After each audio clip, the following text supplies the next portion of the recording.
नमस्कार दोस्तों। 1991 का LPG reforms, liberalisation, privatisation and globalisation, इसके अंदर जो दो सबसे इंपॉर्टेंट व्यक्तियों ने भूमिका निभाई थी, एक तो थे ऑब्वियस सी बात है प्राइम मिनिस्टर नरसिम्हा राव जी और दूसरे उस समय के finance minister doctor Manmohan Singh ji. अक्सर क्या होता है कि नरसिम्हा राव के कंट्रीब्यूशन को उतना रिकॉग्नाइज नहीं किया जाता, लेकिन मैं आपको बता दूं कि जिस प्रकार का काम कर पाए थे डॉक्टर मनमोहन सिंह जी, उनके पीछे जो पॉलिटिकल बैकिंग देनी थी वो काफी हद तक प्राइम मिनिस्टर ने दिया हुआ था। और इसी की वजह से कई बार मैंने जो बुक्स वगैरह पढ़ा है उसमें बताया भी गया है कि डॉक्टर मनमोहन सिंह रिजाइन करने वाले थे, 2-3 बार उन्होंने रेजिग्नेशन भी देने की कोशिश की, लेकिन डॉक्टर जो नरसिम्हा राव हैं वो पूरी तरह से खड़े हुए थे। उन्होंने कहा था कि नहीं, आपको फुल फ्रीडम है, जैसे चाहो आप यहां पर इकोनॉमी को सुधारने के लिए काम कर सकते हैं। और इसी की वजह से यहां पर डॉक्टर मनमोहन सिंह जब आज हमारे पास मौजूद है, उनके द्वारा जो भी बयान आता है उसको लेकर हम काफी सीरियस रहते हैं। और यहां पर अब आप देख सकते हो उनके द्वारा कुछ बयान आया है कि the road ahead is more daunting than the 1991 crisis. तो इसी को देखेंगे एग्जैक्टली क्या हुआ यहां पर, मनमोहन सिंह ने क्या बयान दिया, 1991 की क्राइसिस को लेकर क्या कहा और अभी प्रेजेंट में क्या वो किस चीज से यहां पर कंसर्न है, उसको हम जानने की कोशिश करेंगे। चलिए आगे बढ़ते हैं। अगर आप यूपीएससी की तैयारी कर रहे हैं तो इसके बारे में सारी जानकारी आपको डिस्क्रिप्शन में मिल जाएगी, वहां से आप हमारे ऐप को भी डाउनलोड कर सकते हैं। सबसे पहले हम देखेंगे कि एग्जैक्टली हुआ क्या, हम क्यों यहां पर इसकी डिस्कशन कर रहे हैं। देखिए 1991 अभी जस्ट कल की बात है, 24 जुलाई, ये वही दिन है 24 जुलाई 1991 जब बजट पेश किया गया था। बहुत इंपॉर्टेंट बजट, और जिसकी वजह से हम इंडियन इकोनॉमी को आज के डेट में बिफोर 1991 एंड आफ्टर 1991 के तौर पर देखते हैं। और ये एक ऐसा समय था जब जो सारी चीजें हैं वो आप कह सकते हो बदलना स्टार्ट हुई थी। और आज के डेट में जब हम बात करते हैं डिजिटाइजेशन की, बात करते हैं, कुछ भी हम देखते हैं ना, उसका बहुत इंपॉर्टेंट रोल, हर एक चीज आपको 1991 के रिफॉर्म से देखने को मिलेगा।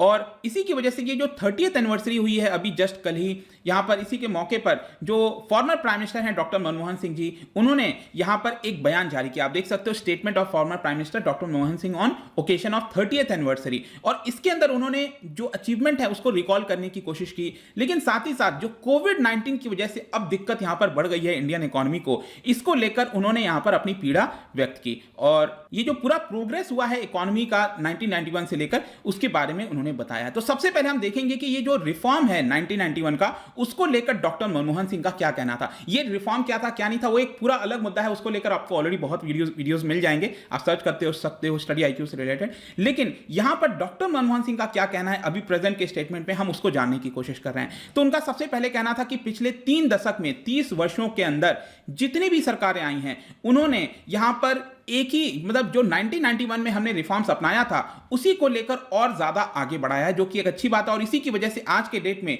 हम largest economies of the world के अंदर आते हैं जब हम $3 ट्रिलियन इकोनॉमी की बात कर रहे हैं इस समय। और इससे भी ज्यादा उन्होंने इसके ऊपर फोकस किया कि भारत का अचीवमेंट ये नहीं है कि $3 ट्रिलियन होना, इसका अचीवमेंट ये होता है कि हमने 300 मिलियन से भी ज्यादा जो इंडियंस हैं उसको पॉवर्टी से बाहर निकाला है। अब इसके ऊपर मैं और थोड़ा सा आपसे बात करना चाहता हूं। देखिए कई बार हम इनइक्वालिटी की बात करते हैं और मैं बार बार अक्सर इसकी चर्चा करता हूं कि जब हम हमारे जैसा देश जो डेवलपिंग कंट्रीज होती हैं उनको इस समय इकोनॉमिक ग्रोथ के ऊपर बहुत फोकस करना चाहिए। हाँ, इनइक्वालिटी जरूरी है, उसके ऊपर हमें देखना चाहिए कि यहां पर जो वेल्थ का डिस्ट्रीब्यूशन है वो सही तरीके से हो सके।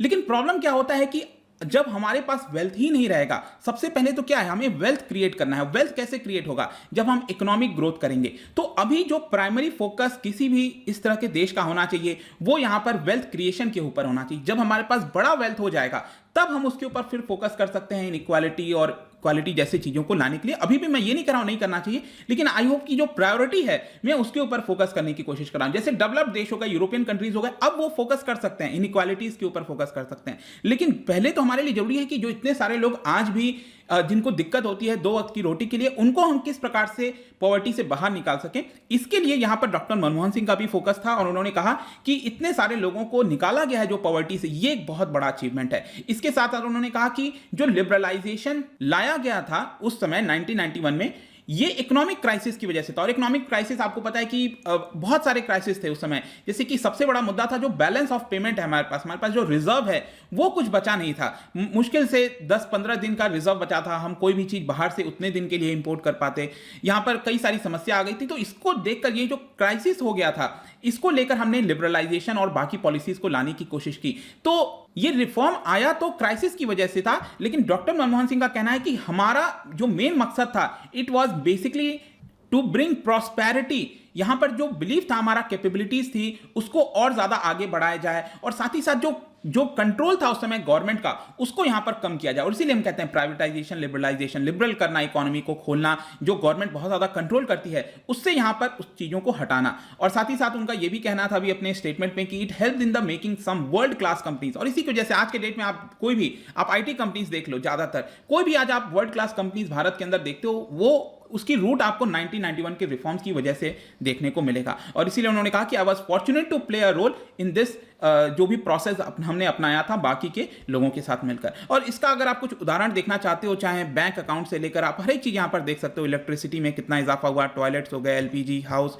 एग्रीकल्चर लैंड, फ्रिज वगैरह, urbanization, family size, youth, sex ratio, बहुत सारी चीजें यहां पर दी हुई हैं। मैं इसको एक एक करके तो बताऊंगा नहीं, लेकिन आप चाहो तो यहां पर ये सारी चीजें एक बार पढ़ सकते हो कि 1991 से लेकर इन 30 वर्षों में भारत ने किस प्रकार से यहां पर सारी उपलब्धि को हासिल किया। लेकिन जो सबसे इंपॉर्टेंट चीज है, आप देख सकते हो रिसेंटली जो लेटेस्ट आंकड़ा आया है यहां पर फॉरेन एक्सचेंज रिजर्व का, जो हमारे आरबीआई के पास है, हम 4th लार्जेस्ट कंट्री बन गए हैं in terms of foreign exchange. Foreign exchange क्या होता है, मतलब बाहर की जो करेंसी है वो हमारे पास कितना है, जिसमें डॉलर सबसे बड़ा मुद्रा आता है। और इसमें आप देख सकते हो 612 बिलियन डॉलर, 612 बिलियन डॉलर हमारे पास रिजर्व हो चुका है। रशिया से भी हम यहां पर आगे निकल चुके। मतलब यू जस्ट इमेजिन कि 1991 में हमारे पास रिजर्व क्या था, बस 10 से 15 दिन का हो जाता। आज के डेट में हम 1.5 साल का रिजर्व लगभग आप कह सकते हो। 1.5 साल कहने का मतलब हो गया कि अगर हम कुछ भी कमाई नहीं होती है, कोई भी हमारे पास डॉलर नहीं आता, उसके बाद भी हम कंफर्टेबल हैं, 1.5 साल तक स्पेंडिंग कर सकते हैं। तो वहां से यहां तक आना एक बहुत बड़ा कारण है एलपीजी रिफॉर्म का। तो ये तो यहां पर अचीवमेंट और ये चीजों की हमने बात की, लेकिन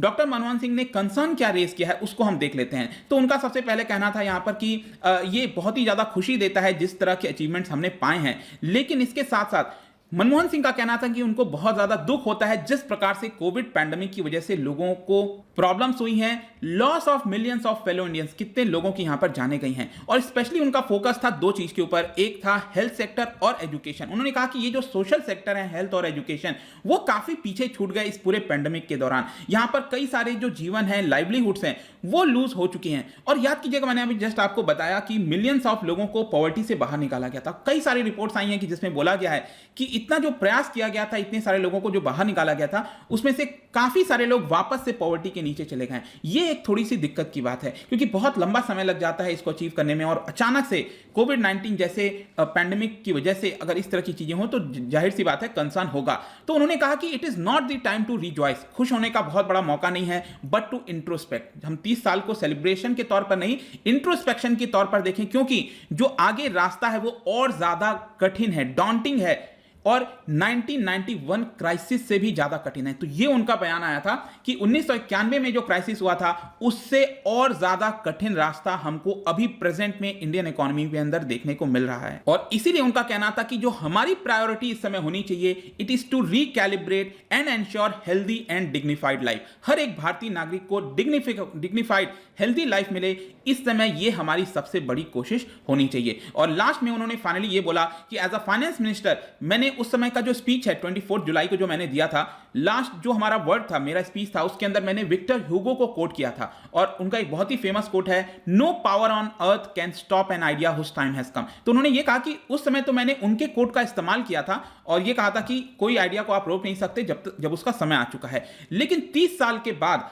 आज मैं एक दूसरे पोएट को कोट करना चाहता हूं, रॉबर्ट फ्रॉस्ट। उनके द्वारा यह लिखा गया था, but I have promises to keep and miles to go before I sleep. मतलब कि अभी सोने का वक्त नहीं है, यहां पर हमें और ज्यादा मेहनत और काम करने का वक्त है। ऐसा यहां पर फाइनली डॉक्टर मनमोहन सिंह ने अपने लेटर में लिखा है। तो आई होप कि इसमें आपको कुछ जानकारी मिली होगी, जानने को मिला होगा उनकी सोच क्या है समय 30 साल को लेकर, क्योंकि बहुत ही इंपॉर्टेंट पर्सनालिटी है। उनकी वजह से एक काफी बड़ा पड़ाव भारत ने एक तरह से आप कह सकते हो अचीव किया था, क्योंकि बहुत मुश्किल सिचुएशंस थी। 1991 के पहले आप इमेजिन भी नहीं कर सकते कि क्या सिचुएशन होता था। आज के डेट में हमारे पास चॉइस होता है, हर एक चीज को जैसे चाहे हम कर सकते हैं, फ्रीडम है, लिबरलाइजेशन है। पहले ऐसी चीजें नहीं होती थी। जाने से पहले एक इंटरेस्टिंग क्वेश्चन आपके लिए, fiscal deficit is that part of the total government expenditure which is met by, जो फिजिकल डेफिसिट होता है सरकार का, वो किस प्रकार से मीट होता है, किया जाता है, ये आपको बताना है। और इसका जो राइट आंसर है आपको पता ही है, मेरे इंस्टाग्राम पर तो आपको मिलेगा ही, वहां पर अगर आप नहीं हो कोई बात नहीं, टेलीग्राम से भी आप इसका सही उत्तर ले सकते हैं। मैं कई सारे एमसीक्यूज यहां पर डालता रहता हूं स्टोरीज के फॉर्म में, आप जाकर प्ले कर सकते हो। बाकी अगर आपको इसका पीडीएफ चाहिए, टेलीग्राम पर जाइए, अलग अलग सोशल मीडिया पर भी मुझसे जुड़ सकते हैं। और अगर आप यूपीएससी की तैयारी कर रहे हैं, किसी भी स्टेट एग्जाम की प्रिपरेशन कर रहे हैं, डेफिनेटली आप हमारे ऐप को डाउनलोड करिए, studyiko.com पर जा सकते हैं, सभी कुछ बहुत ही अफोर्डेबल रेट्स पे मिल जाएगा। आई होप कि वीडियो आपको पसंद आया होगा। मिलता हूं आपसे next time, till then thank you very much, see you soon.